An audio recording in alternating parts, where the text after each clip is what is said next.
Why did the room feel different the moment she walked in? No one in the waiting area could have explained it. Not the old Marine with the cane. Not the young corporal staring at his phone. Not even the receptionist who had watched thousands of veterans pass through the VA clinic on Western Boulevard in Jacksonville, North Carolina. But the air shifted. Sloane Calloway didn't notice it at first. She was focused on a patient chart, pen moving with quiet efficiency across the page. Her handwriting was small, precise, controlled, the kind of handwriting that suggested the person behind it believed details mattered. Because they did. At 27, Sloane had already seen enough chaos to understand that survival often depended on the smallest things. The pressure of a tourniquet, the angle of a wound pack, the half-second between a breath and a trigger squeeze. She closed the chart, looked up, and saw the man standing in the doorway. He was tall, older, composed in a way that had nothing to do with age and everything to do with discipline. Civilian clothes, yes, but he wore them like someone who had spent most of his life in uniform. His eyes moved once across the room, then stopped on her. Calloway. The word was quiet, but it landed like a stone dropped into deep water. Sloane straightened slowly. "I've been out 4 years," she said calmly. "I'm not HM2 anymore." The man nodded. "I know." He stepped forward. "I've been looking for you for 5. His name was Reed Hargrove, former commander of SEAL Team 2. 2 silver stars, 1 bronze star with valor, the kind of resume that usually came with a room full of stories. But he wasn't here to tell one. He was here because of something that had happened on a night in Afghanistan, when the sky had been so dark it felt like the world had lost its color. Sloane knew the night immediately. September 2019. Kandahar Province. She had been kneeling in the dust with her hands, inside another man's wound. Blood everywhere.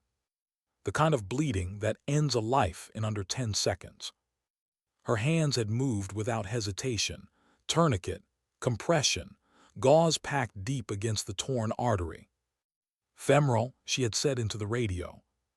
Calm. Precise. 9 seconds if they didn't move. The man beneath her had tried to speak, but she had already shifted her attention. Because somewhere on the ridge above them, a hostile shooter had been adjusting position. 900 meters away. Wind variable. Partial cover. The kind of shot most people would have called impossible. But Sloane hadn't called it anything. She had simply done what needed to be done. Then returned to the wounded man and finished saving his life. She had never mentioned the shot afterward. And no one had asked. Until now. Sloane studied Hargrove across the small consultation room. "Why does it matter?" she asked. "Because," he replied, "the team I'm advising needs someone who can do both." She didn't respond. He leaned forward slightly. "Heal," he said quietly, "and fight." Silence settled between them. Outside, the fluorescent lights hummed. Somewhere down the hallway, a wheelchair rolled across tile. Finally, Sloane asked, "And you think that person is me?" Hargrove didn't smile. "I know it is." 2 days later, she drove through the gates of Camp Lejeune. The training warehouse looked exactly like every other operational space she had known. Utilitarian, practical, stripped of anything unnecessary. 6 men stood inside. 7, if you counted Hargrove, watching quietly near the back wall. Lieutenant Declan Rourke introduced himself first. Broad shoulders, controlled voice, the kind of officer who didn't waste words. "Calloway," he said, "we've been briefed." Not welcomed. Briefed. She noted the difference. Master Sergeant Cole Briggs stood beside him, arms folded.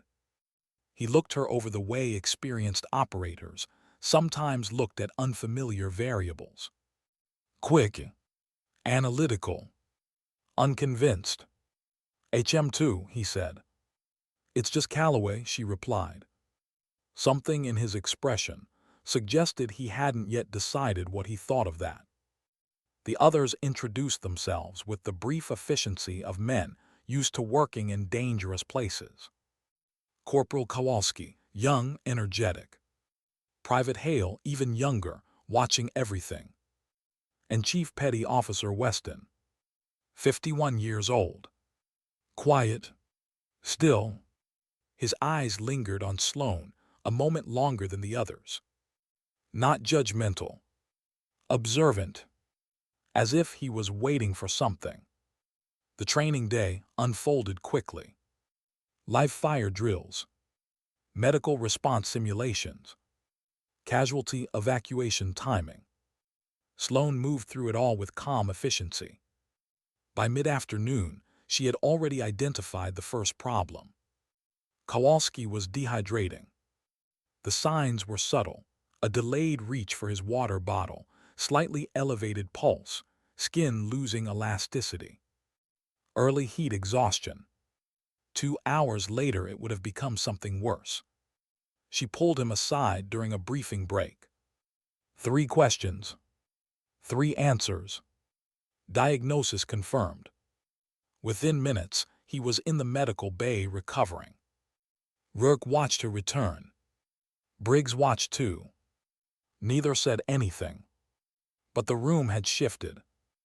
That evening the training range emptied slowly as the October sun dropped behind the trees. Sloane sat on a concrete barrier finishing her notes.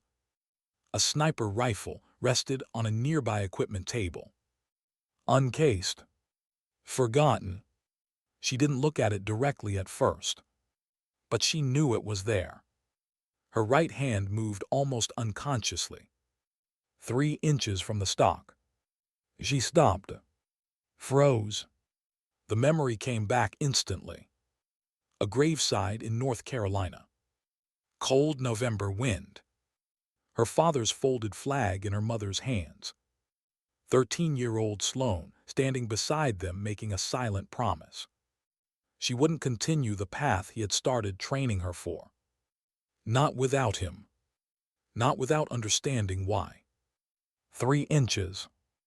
That was the distance between who she had been and who she had chosen to become. Slowly she pulled her hand back. Stood. Walked away. Behind her, Weston watched the entire moment. He didn't speak, but something in his expression changed. Later that night Hargrove sat alone under a single lamp in the command trailer.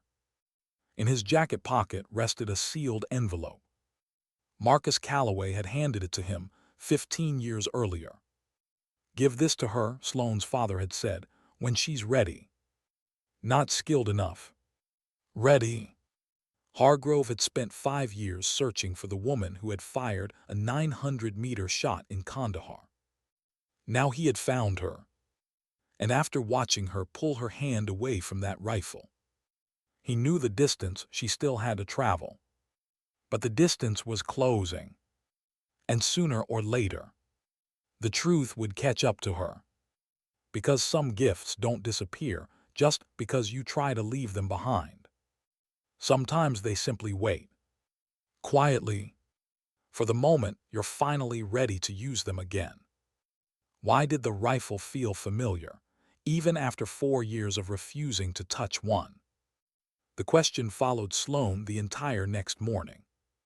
She ran before dawn like she always did, 4 quiet miles along the edge of Camp Lejeune, where the cold October air cut clean through the lungs and forced the body to wake up honestly.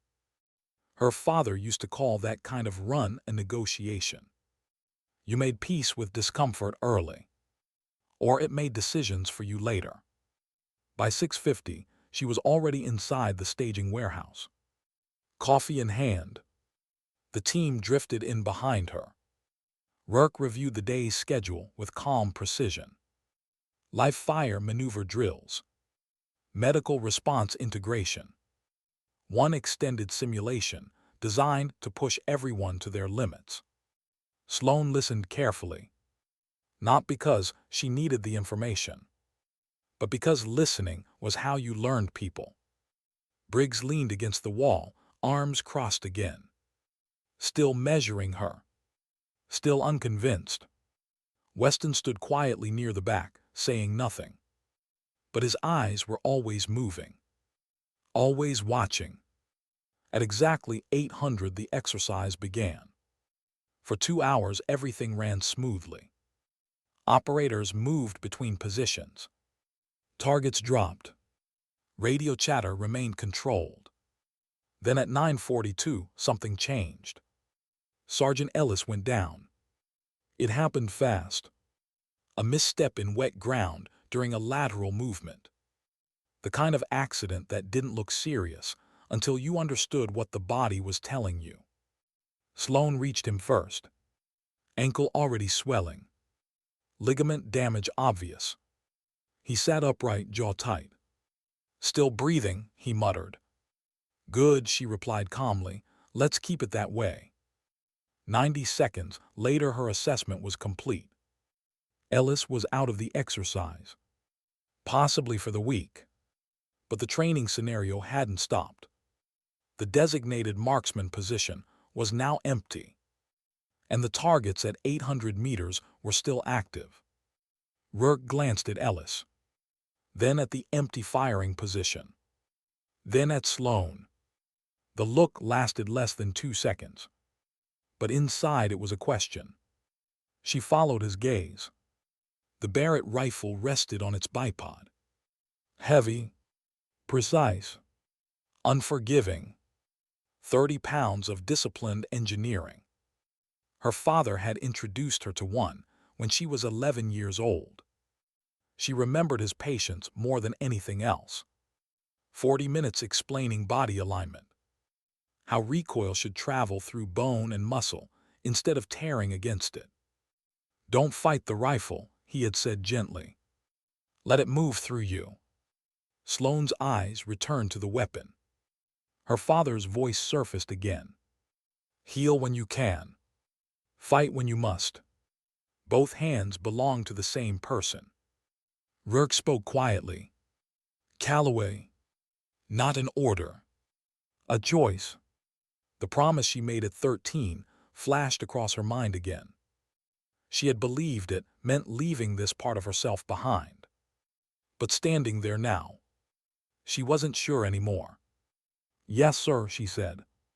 She stepped forward.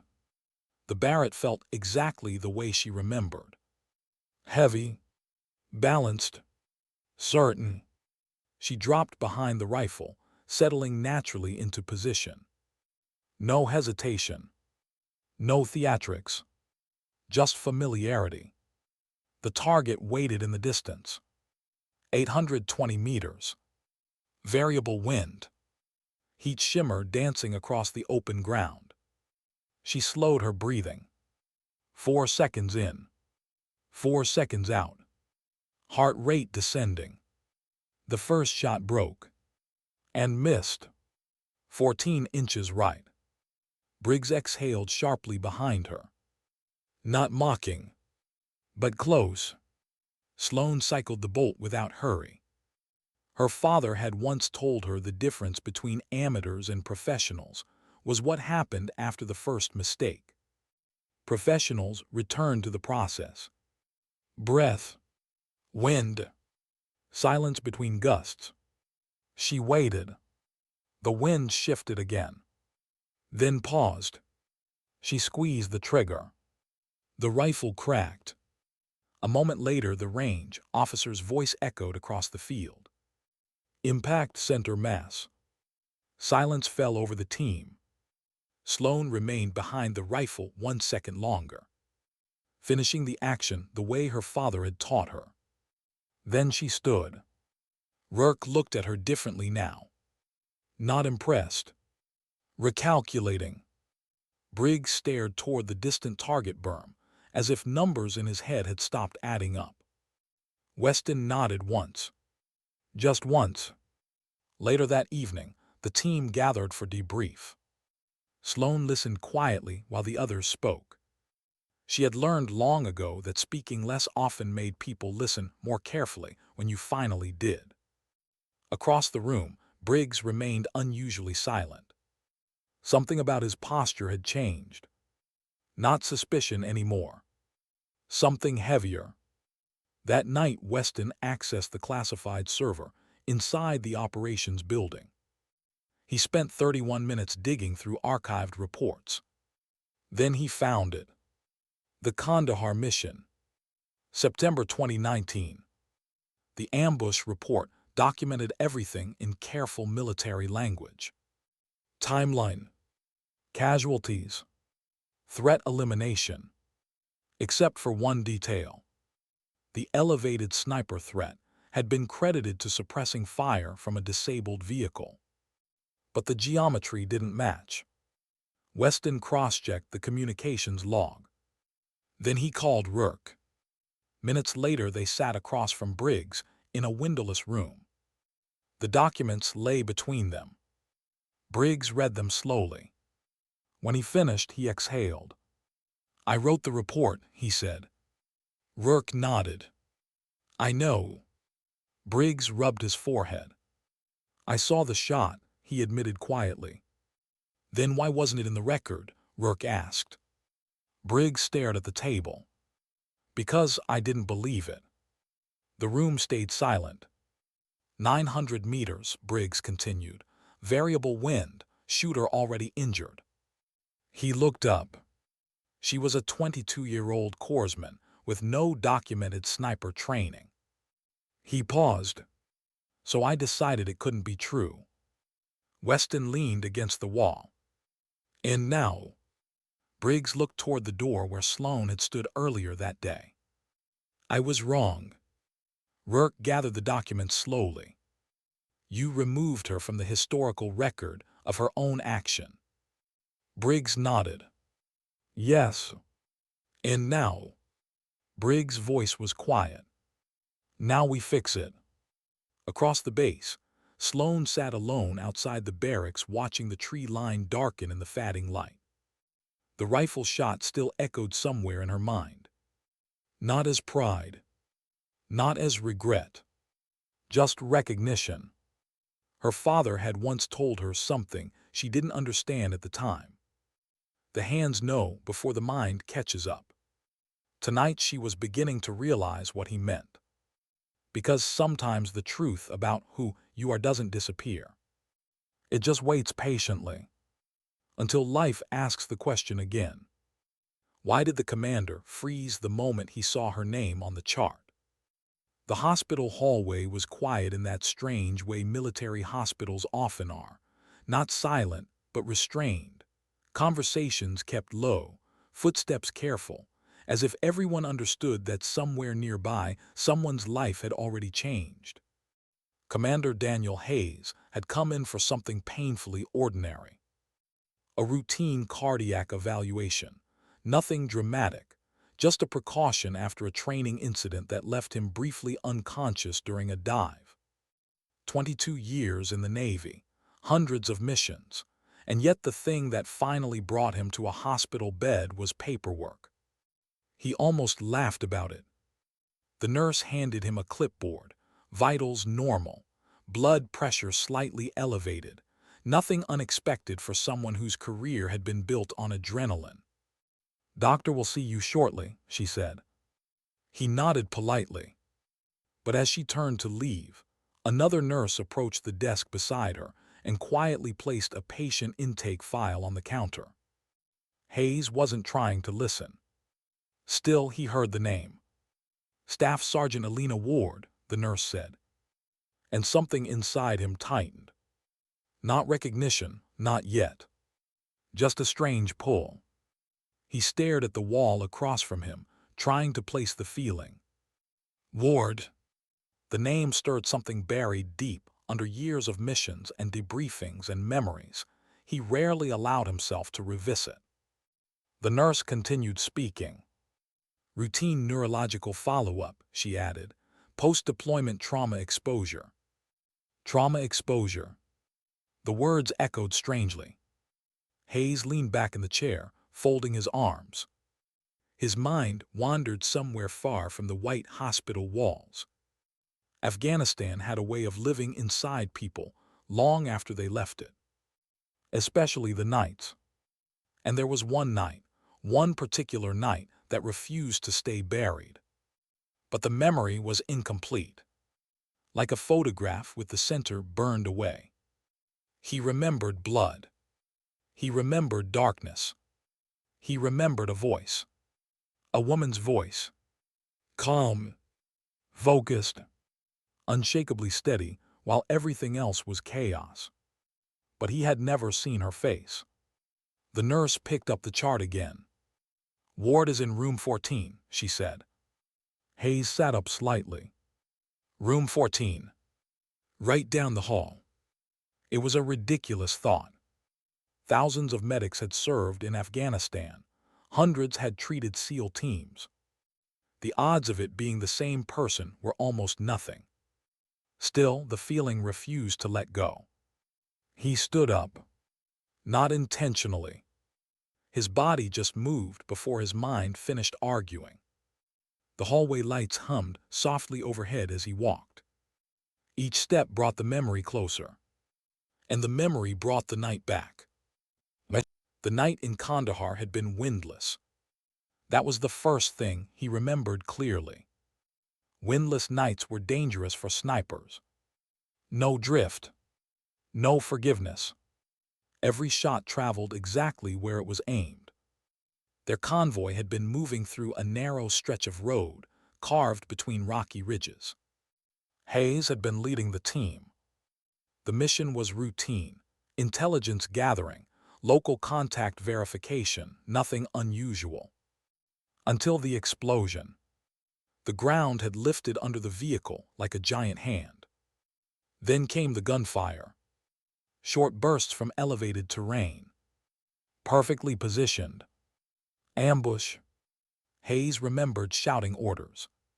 Returning fire. Dragging one of his men behind the armored frame of the damaged truck. Then something punched through his thigh like molten metal. He dropped. Not dramatically. Just suddenly. One moment standing, the next on the ground staring at the stars. Blood spread quickly beneath him.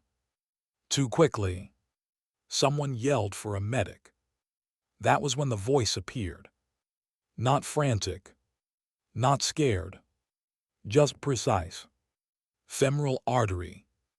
2 words. Delivered with absolute certainty. Hands pressed down hard against the wound. Tourniquet tightened. Pain flared through him like electricity. But the bleeding slowed. He remembered trying to speak. Trying to ask who she was. But the voice interrupted him. "Stay with me," she said quietly. Not a command. A promise. Gunfire cracked across the ridge above them. Hayes tried to reach for his rifle. Her hand pushed his shoulder gently back to the ground. "You already did your part," she said. Something about that line stuck with him all these years. You already did your part. No accusation, no hero worship. Just simple truth. Then she did something he never forgot. While still holding pressure on his leg, she lifted her rifle. One controlled shot into the darkness. The gunfire from the ridge stopped. Just like that. He had tried to turn his head to see her face. But his vision was fading. The last thing he remembered before losing consciousness was her voice again. Soft. Almost tired. "Don't quit now," she whispered. The hospital hallway returned all at once. Hayes stopped outside room 14. The door was slightly open. He could hear someone inside. A quiet conversation between a doctor and a patient. "Headache still occurring?" the doctor asked. "Yes," a woman replied. The voice was calm. Measured. But there was something beneath it. Fatigue. Like someone who had carried too much for too long. Hayes felt his heartbeat quicken. He stepped closer. Common after blast exposure, the doctor continued, especially multiple deployments. Blast exposure. Hayes leaned slightly toward the doorway. The doctor stepped out first, holding a tablet. He nodded politely to Hayes and walked down the hallway. And then she appeared. Staff Sergeant Elena Ward. She stepped into the doorway slowly, adjusting the sleeve of her jacket. For a moment, neither of them spoke. Hayes studied her face. Early 30s, maybe. Dark hair pulled back neatly. Eyes sharp but shadowed with exhaustion. A thin scar traced along the side of her jaw. She looked like someone who had spent years standing exactly where things were most dangerous. Ward noticed him staring. Her expression tightened slightly. Professional instinct. Measuring. Assessing. "Can I help you, sir?" she asked. The voice hit him like a lightning strike. It was the same voice. Older now. A little rougher. But unmistakable. The calm in it. The steadiness. Hayes felt the memory slam fully into place. The night. The bleeding. The rifle shot from the ground beside him. "You," he said quietly. Ward tilted her head slightly. Confused. "Yes." Hayes swallowed. For years, he had carried the memory of the medic who saved his life. The unknown voice in the dark. The woman he never got to thank. And now she was standing 3 feet away, looking at him like he was a stranger. "You were in Kandahar," he said slowly. Her expression didn't change. Not immediately. But something flickered behind her eyes. Just for a second. "A lot of people were," she replied carefully. Hayes nodded. Then he said something only one person could understand. "Femoral artery," he said quietly. Ward froze. Completely. Her eyes locked onto his. And for the first time the calm slipped. Not much. Just enough. The hallway seemed to grow quieter around them. Like the building itself was holding its breath. Hayes spoke again. "You told me I had 9 seconds," he said. Her lips parted slightly. "You told me not to quit." Silence stretched between them. Years of war. Years of forgotten names and unfinished stories. And finally, recognition. Ward exhaled slowly. Almost like someone releasing a weight she had been carrying without realizing it. "I wondered if you made it," she said softly. Hayes felt something tighten in his chest. "I did," he said. Then he added the one thing he had waited years to say. "Because of you." But there was something in her expression that surprised him. No pride. No relief. Just a quiet sadness. Like the story he remembered wasn't the whole story. And whatever had happened after that night was something she had never told anyone. Why did she look away when he thanked her? For a long moment, Staff Sergeant Elena Ward didn't respond. The hallway hummed quietly around them, fluorescent lights, distant carts rolling across tile, the low murmur of nurses speaking at the far desk. But between them, there was only silence. Commander Daniel Hayes had imagined this moment many times over the years. Sometimes in the quiet after missions. Sometimes during the long flights home. He had imagined finding the medic who saved his life. He pictured gratitude, maybe a laugh, maybe even relief. But he had never imagined this. Elena Ward looked uncomfortable, almost as if his words had placed something heavy back on her shoulders. "Because of you," he had said. Simple truth. Yet her eyes drifted past him down the hallway. Not proud. Not moved. Just distant. Finally she spoke. "You're walking," she said quietly. "That's what matters." Her voice carried the same calm steadiness he remembered from the battlefield. But now there was something else in it. Weariness. the kind that didn't come from lack of sleep. Hayes studied her more carefully. There were details he hadn't noticed before. The faint tremor in her hand when she adjusted her sleeve, the thin scar along her jawline, and the way her shoulders carried tension even while standing still. "You don't remember me, do you?" she asked suddenly. Hayes blinked. "No," he admitted, "not your face." She nodded once, almost as if she expected that. "Most people don't." There was no bitterness in the statement, just fact. Hayes leaned lightly against the wall beside the doorway. "You held pressure on my leg for 20 minutes, he said, "while taking fire." She shrugged faintly. "That was the job." "No," Hayes replied quietly. "That was more than the job." Another silence stretched between them. Ward's gaze dropped briefly to the floor. Something flickered behind her eyes, a memory perhaps, or something heavier. When she spoke again, her voice was softer. "You were lucky," she said. "Lucky." Hayes almost smiled at the word. Luck had been a strange companion throughout his career. But something about the way she said it felt incomplete.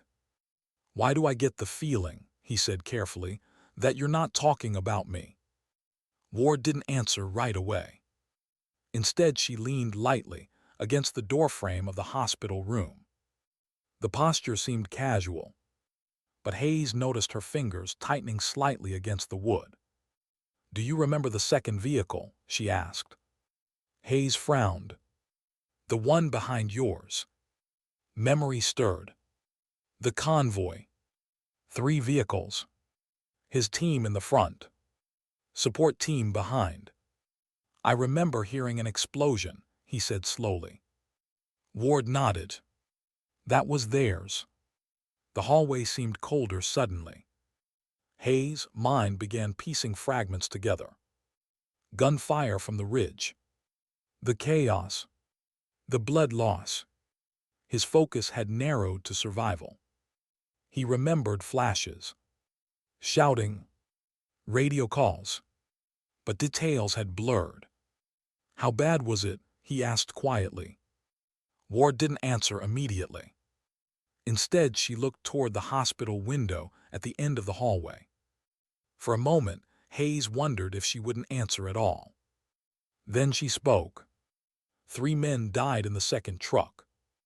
The words landed softly, but they carried weight. Hayes felt it settle in his chest. "IED detonated beneath the engine block," she continued. "Driver and passenger were gone instantly." Her voice remained steady. Too steady. Hayes recognized that tone. It was the voice soldiers used when they had repeated the story too many times. "And the third?" he asked. Ward's jaw tightened slightly. "He was still alive." Hayes waited, but she didn't continue. The silence stretched. "You stayed with me," he said slowly. Ward nodded once. "Yes." Hayes felt something shift uneasily in his stomach. "And the third soldier?" Ward looked back at him. There was something raw in her eyes now. Something she had been carrying alone. "I had to choose," she said. The hallway suddenly felt very small. Hayes understood immediately. Battlefield triage. Every medic knew the rule. Treat the one most likely to survive. Cold math. Necessary. Brutal. "You were bleeding out," she said quietly. "Femoral artery." Hayes said nothing. "His injuries," she paused, "they were worse." Hayes felt a tightness spread through his chest. "What was his name?" he asked softly. Ward didn't answer. Instead, she stared at the floor again. For a long moment, Hayes thought she might refuse. Then finally, Corporal Mason Reed. The name echoed through Hayes' memory. Reed, 23 years old. Smart kid. Sharp sense of humor. New to the unit, but already respected. Hayes remembered him joking during the convoy briefing that morning. Something about bad coffee and worse desert roads. Did he? Hayes started. Ward interrupted gently. He knew. Hayes blinked. What? He knew I chose you. The words hung in the air between them. Hayes felt something heavy settle in his chest. What do you mean? He asked. Ward's voice dropped slightly. I checked him first, she said. He was conscious, barely. Her eyes lifted slowly to meet Hayes. And he saw the bleeding from your leg. Hayes felt his pulse in his ears. He told me something, she said. The memory seemed to weigh on her. Hayes waited. Ward inhaled slowly. Then she repeated the words exactly as she remembered them. He said, save the lieutenant. He's got people waiting for him. Hayes closed his eyes. For a moment the hospital hallway vanished. And he saw Reed's face again. Young, determined, trying to smile even when things were falling apart. Ward's voice softened. I stayed with you, she said. And when the helicopter arrived, she stopped. Hayes didn't need the rest. Reed hadn't made it. The silence between them deepened. Years of survival. Years of memory. And now the missing piece. Hayes opened his eyes slowly. You've been carrying that, he said quietly. Ward didn't respond. But the truth was written across her face. Hayes felt a strange mixture of gratitude and grief twisting together inside him. You saved my life, he said. Ward shook her head slightly. No, she whispered. He did. The words came out almost like a confession. Hayes studied her carefully. This wasn't just memory. This was guilt. Years of it. You followed protocol, Hayes said gently. Ward looked up sharply. That's what they tell us. The words held a faint edge now. A crack in the calm surface. Hayes understood then. This wasn't about protocol. This was about the impossible choices war forced onto people. And the quiet cost those choices carried long after the fighting stopped. You ever wonder why you're still here? Ward asked suddenly. Hayes frowned. What do you mean? She gestured lightly toward the hospital room behind her. Headaches, memory flashes, sleep problems. Her voice lowered. They say it's blast exposure. Hayes watched her carefully. But, he asked. Ward's eyes drifted toward the floor again. But sometimes, she said quietly, I think it's just unfinished stories. The hallway felt heavier now. Hayes understood something important in that moment. She wasn't haunted by the night because she failed. She was haunted because she survived it. Just like he had. Just like Reed hadn't. War left different scars on different people. Some you could see. Some you carried quietly in places no one else could reach. Hayes straightened slightly. Staff Sergeant Ward, he said. She looked up. For what it's worth, he continued, Reed was right. Her brow furrowed slightly. About what? Hayes' voice softened. I did have people waiting for me. He paused, then added quietly. But today, I finally got to thank the person who made that possible. Ward looked at him for a long moment. And for the first time since they began talking, something in her expression shifted. Not relief. Not happiness. But something close to peace. Just a small piece of it. Sometimes that was all War ever returned. Why did the hospital alarm suddenly echo through the hallway? The sharp electronic tone cut through the quiet like a blade. Both of them turned instinctively. Down the corridor, nurses were already moving faster. A gurney rolled past with controlled urgency. A doctor spoke quickly into a radio. Hayes recognized the look immediately. Not panic. Preparation. Something serious had just arrived. Alina Ward's posture changed in an instant. The quiet, reflective woman standing in the doorway disappeared. In her place was the medic Hayes remembered from Kandahar.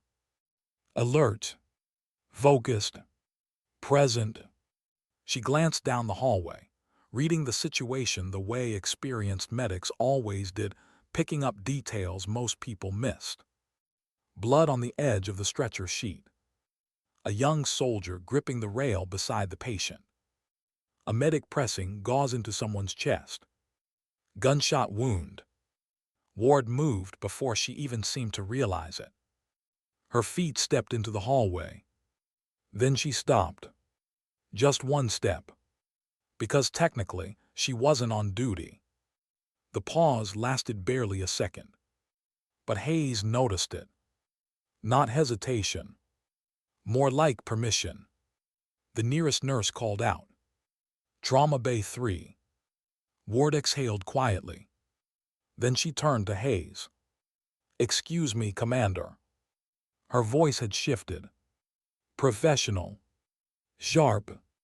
Without waiting for a response, she moved quickly down the hall. Hayes watched her go. The strange thing was how natural it looked. Like muscle memory. Like someone stepping back into a role they had never truly left. He followed slowly, curiosity pulling him along. Inside Trauma Bay 3, controlled chaos had already begun. Doctors surrounded the patient. A young infantryman lay on the table, shirt cut open, chest rising in shallow bursts. The medic who had arrived with him looked overwhelmed. Entry wound left side, he said quickly. Possible lung collapse. Ward stepped forward. No announcement. No introduction. Just calm authority. Needle decompression kit, she said. The room paused for half a heartbeat. One of the nurses handed it over automatically. Hayes leaned against the doorframe, watching. It was the same voice. The same tone he remembered through the fog of blood loss years ago. Ward worked quickly but carefully. 2 fingers pressing lightly against the soldier's ribs. Finding the space. Stay with me, she said quietly to the young man. The words made Hayes' chest tighten. He had heard those words before. Different battlefield. Same voice. The needle slid in. A sharp hiss of trapped air escaped. The soldier's breathing eased slightly. One of the doctors looked up. Who? Then he noticed the uniform. Staff Sergeant stripes. Combat medic badge. Recognition. Good call, the doctor said. Ward stepped back slightly as the team resumed control. Just like that. She faded into the background. Hayes had seen that pattern before too. The people who carried the heaviest responsibility rarely stayed in the spotlight. Ward pulled off the gloves a nurse handed her. For a moment her hands trembled. Only slightly. But Hayes saw it. Adrenaline. The old reflexes still lived in her body. But they came at a cost now. She stepped out of the trauma room. The hallway felt quieter again. Ward leaned briefly against the wall, closing her eyes. Just for a second. Hayes approached slowly. You're not on duty, he said gently. She opened her eyes. No. Yet you stepped in anyway. A faint shrug. Habit. But Hayes could see something else in her expression. Not pride. Not excitement. Something closer to exhaustion. You miss it, he asked. Ward looked at him. The question lingered longer than he expected. Finally she answered. Sometimes. Then she added something softer. Sometimes I'm glad it's over. Hayes nodded slowly. He understood that contradiction. War left strange attachments behind. Some people missed the clarity of it. The simple purpose. Others only remembered the weight. Ward looked down at her hands. "They pulled me from field rotations last year," she said. Hayes frowned slightly. "Injury?" She shook her head. "Medical board." Her tone carried that same quiet matter-of-factness. "Blast exposure," she continued. "Too many concussions." Hayes remembered the headaches the doctor mentioned earlier. "And the tremor?" he asked gently. Ward glanced at her hand. It had stopped shaking now. "Neurological aftereffects," she said. Another small pause.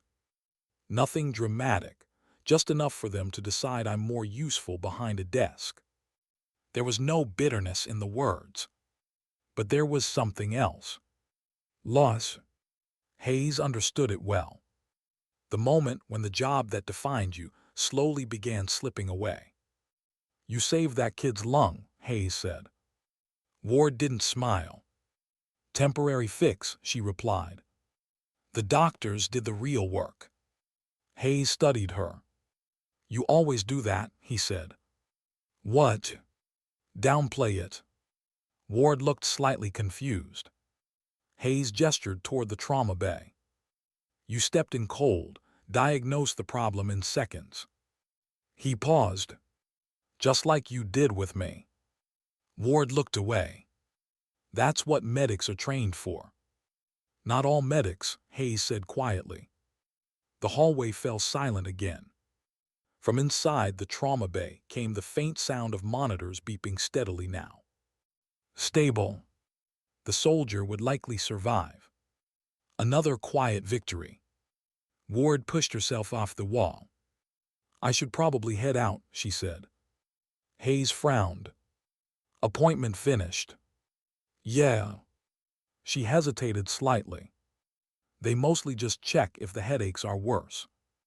"And they're not." That sounded like a half-truth. Hayes didn't press it. Instead, he asked something else. "Do you ever talk about Kandahar?" Ward's shoulders stiffened slightly. "Not really." "Why?" Her answer came quickly. "Because the story always ends the same." Hayes felt that heaviness again. "Read." Ward nodded once. "Yes." Hayes took a slow breath. "There's more to that story than you think." Ward looked up at him. "What do you mean?" Hayes leaned back against the wall. "There's something you never knew." Ward's brow furrowed. Hayes hesitated. Not because the memory was painful, but because it was complicated. "You lost consciousness before the evac helicopter landed," he said. Ward nodded. "Yeah." "You assumed Reed died there." Her eyes darkened slightly. "That's what the report said." Hayes studied her carefully. "That's not exactly what happened." Ward straightened. "What?" Hayes spoke slowly. "The helicopter medic told me later." Ward stared at him now, completely focused. Reed was still alive when they loaded him. The hallway felt suddenly very still. Ward's lips parted slightly. "What?" Hayes nodded. "He was barely hanging on," he said. "But he was breathing." Ward's face had gone pale. "I never knew that." Hayes could see the shift happening in her mind. Years of memory rearranging themselves. "What happened to him?" she asked quietly. Hayes looked toward the hospital window at the end of the hallway. The helicopter didn't make it all the way to base. Ward felt her stomach drop. "Engine failure during the storm," Hayes said. "They had to divert to a field hospital." The silence stretched tight. Ward's voice barely rose above a whisper. "And Reed?" Hayes turned back toward her.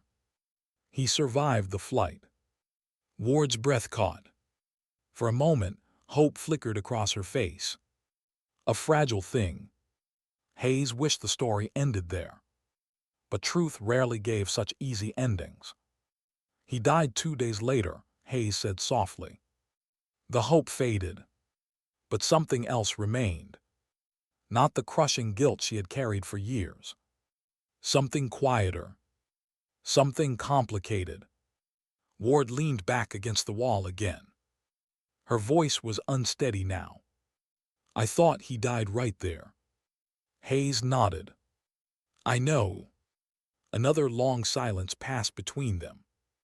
Then Ward spoke again, almost to herself. He got 2 more days. Hayes watched her carefully. It wasn't victory, but it was different than the ending she had imagined all these years. Ward didn't always offer clean answers. Sometimes it only offered fragments of truth. Ward looked down the hallway toward the trauma bay. Somewhere inside, another young soldier was still fighting to stay alive. She exhaled slowly. You know something strange, she said quietly. Hayes waited. Ward's voice softened. For years I thought the worst thing that night was choosing. She paused, then added, but maybe the worst thing was believing the story ended there. Why did the young soldier in the trauma bay ask for her? The question came unexpectedly. A nurse stepped out of the room and looked down the hallway. Staff Sergeant Ward. Elena turned slightly. Yes. The patient is asking for you. Ward blinked. For me. The nurse nodded. He keeps saying the medic who helped him. Ward glanced toward Hayes. Confusion flickered briefly across her face. I only stabilized him, she said. The nurse shrugged lightly. Doesn't matter to him. Hayes watched Ward carefully. Something about the request unsettled her. Not fear. Something closer to responsibility. She hesitated, then nodded. Okay. Inside Trauma Bay 3, the room had quieted. Most of the doctors had stepped out. Machines hummed softly around the bed. The young infantryman looked pale but conscious now. Oxygen tubing rested beneath his nose, his breathing steadier than before. When Ward stepped in, his eyes immediately found her. That's her, he said weakly. The nurse smiled gently.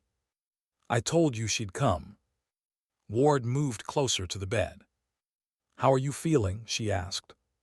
The soldier managed a faint grin. Like someone punched a hole through my chest. Ward allowed a small smile. That'll happen. Hayes remained near the doorway, observing quietly. The young soldier studied Ward for a moment. You military? He asked. She nodded. Combat medic. Thought so. His voice was soft, but there was admiration in it. You didn't panic. Ward didn't know how to respond to that. Instead, she checked the monitor readings out of habit. Heart rate stable. Oxygen improving. He was going to be okay. You saved my life, the soldier said. Ward froze slightly. The words hit a place inside her she hadn't prepared for. Across the room, Hayes noticed it too. The old reflex appeared again, the one that pushed credit away. Ward shook her head gently. The doctors did the real work. The soldier frowned. Yeah, but you were the one who showed up first. Ward didn't answer. He continued quietly. I thought I was done. His eyes drifted toward the ceiling. Everything got really quiet for a second. Ward listened. There was something familiar about the way he described it. She had heard similar words before. Battlefields had a strange way of shrinking the world into tiny moments. You said something to me, the soldier added. Ward tilted her head. What? You told me to stay with you. The words hung softly in the air. Hayes felt the memory echo again. Stay with me. Ward seemed to realize it too. Her voice lowered slightly. That's something medics say a lot. The soldier smiled faintly. Yeah, but it worked. Ward didn't smile back this time. Instead, she studied the young man carefully. He couldn't have been more than 22, maybe younger. His hands still looked like someone who had only recently learned how to hold a rifle. "You got family?" she asked quietly. He nodded. "Mom in Ohio." Ward looked down at the floor for a moment. "Good." The soldier noticed the shift in her tone. "Something wrong?" Ward shook her head. "No." But Hayes could see the memories rising again. Corporal Mason Reed. Another young man. Another battlefield. Another choice. The soldier suddenly asked something unexpected. "You ever lose anyone?" Ward's eyes lifted slowly. It wasn't an accusation. Just curiosity. Maybe even fear. The kind wounded soldiers sometimes carried when the adrenaline faded. Ward didn't answer immediately. Finally, she said quietly, "Yes." The soldier studied her face. "Does it get easier?" The question lingered in the room. Hayes watched Ward carefully. This was not a medical question. It was something deeper. Ward seemed to weigh her answer carefully. Then she said something honest. "No." The soldier swallowed slightly. "But you keep doing it anyway." Ward nodded. "Yes." "Why?" She looked at him for a long moment. Then her gaze shifted briefly toward Hayes, standing at the doorway. The man she had once pulled back from death. The living proof that sometimes the choice mattered. "Because sometimes," she said quietly, "someone walks out of the hospital." The soldier followed her gaze toward Hayes. "Friend of yours?" he asked. Ward hesitated. Hayes stepped forward slightly. "You could say that," he said. The soldier smiled faintly. "Well, thanks to both of you then." Ward shook her head again. But this time she didn't argue. Maybe because something inside her was beginning to change. For years she had replayed Kandahar as a moment of loss. A moment defined by the man she couldn't save. But standing here, watching another soldier breathe easier because she stepped forward, the story felt slightly different.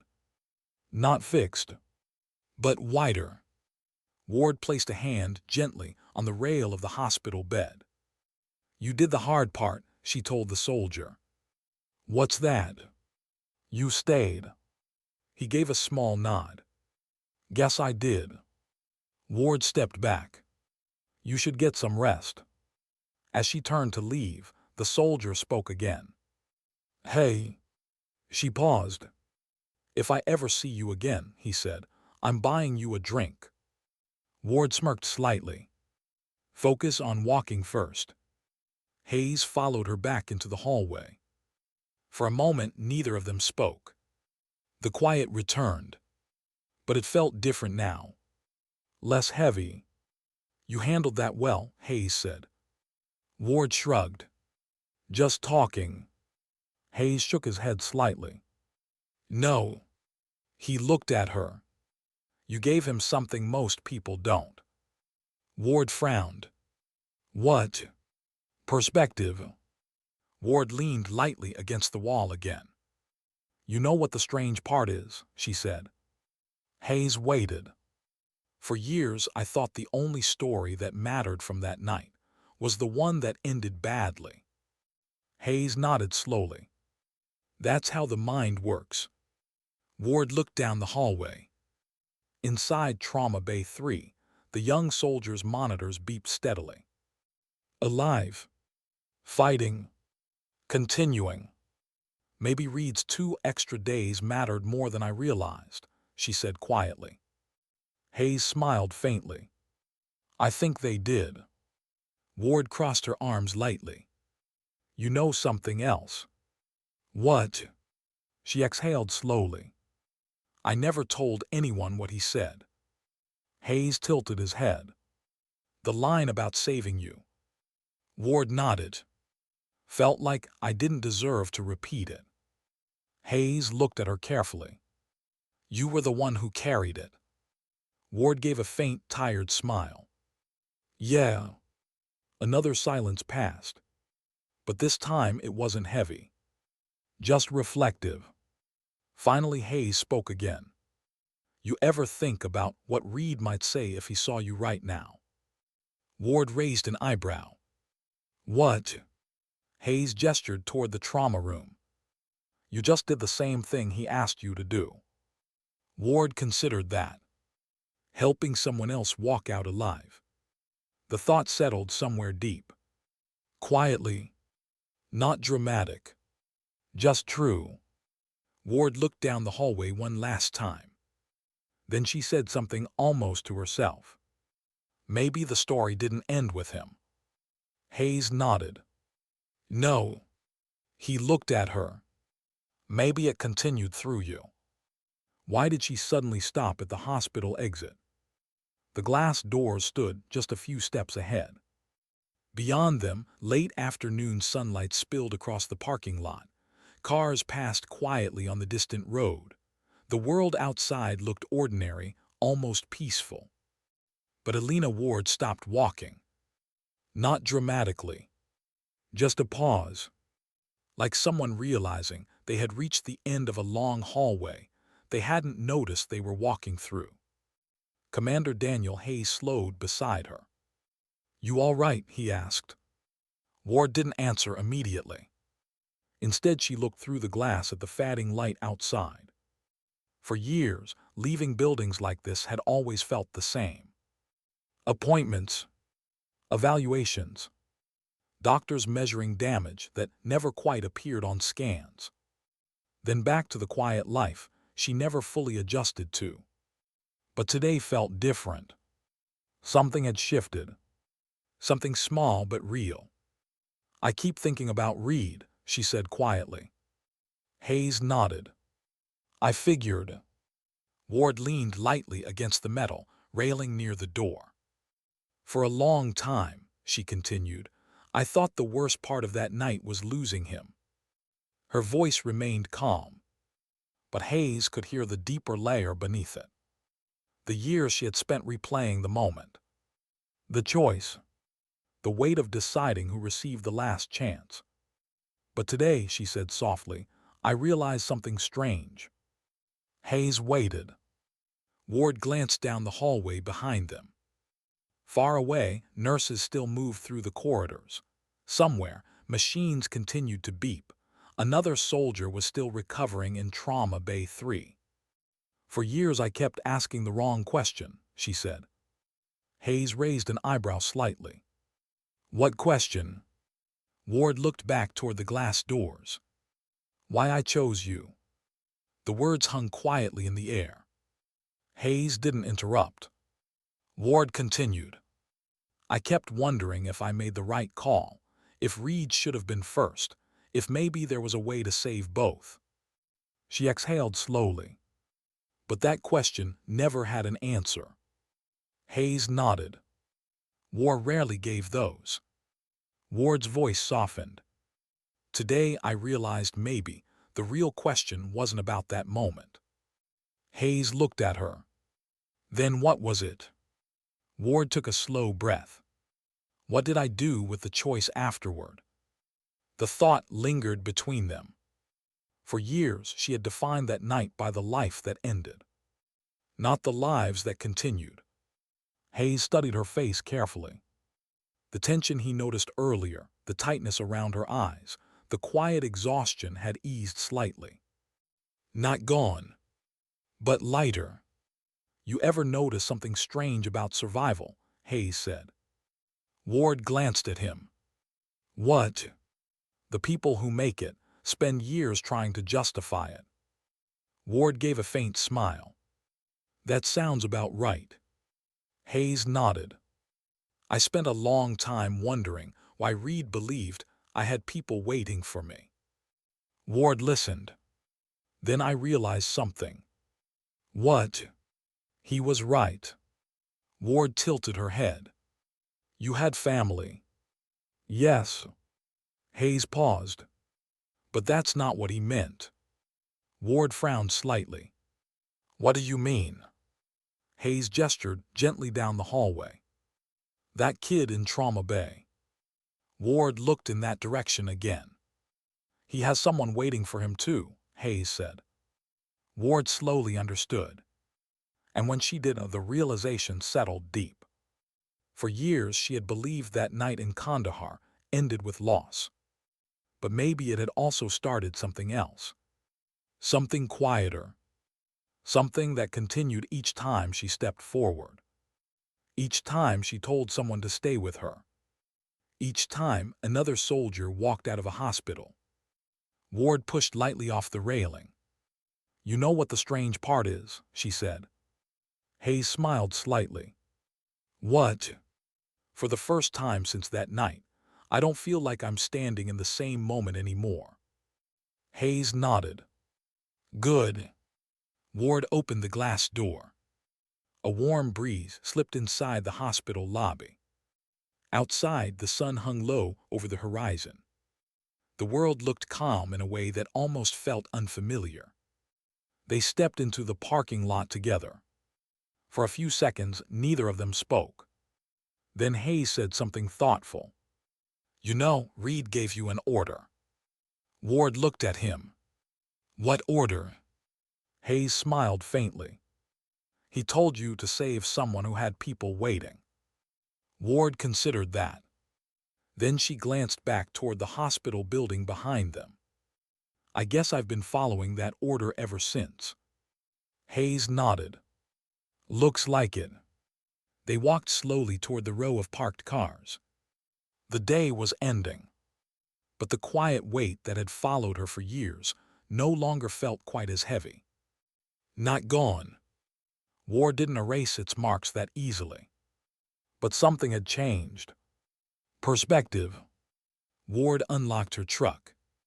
Before getting in, she paused one more time. Commander, she said. Hayes turned. Yeah. Ward hesitated for just a moment. Then she said something simple. Thank you. Hayes looked slightly surprised. For what? Ward smiled faintly. For walking out of that hospital all those years ago. Hayes understood.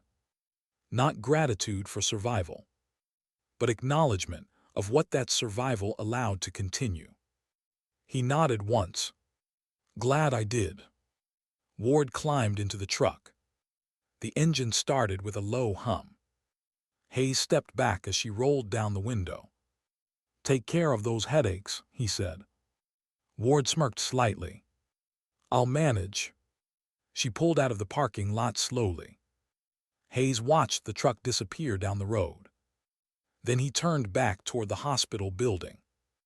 Inside those walls, another young soldier was still breathing easier because someone stepped forward.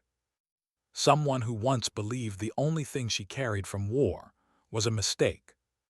But time had quietly rewritten that story.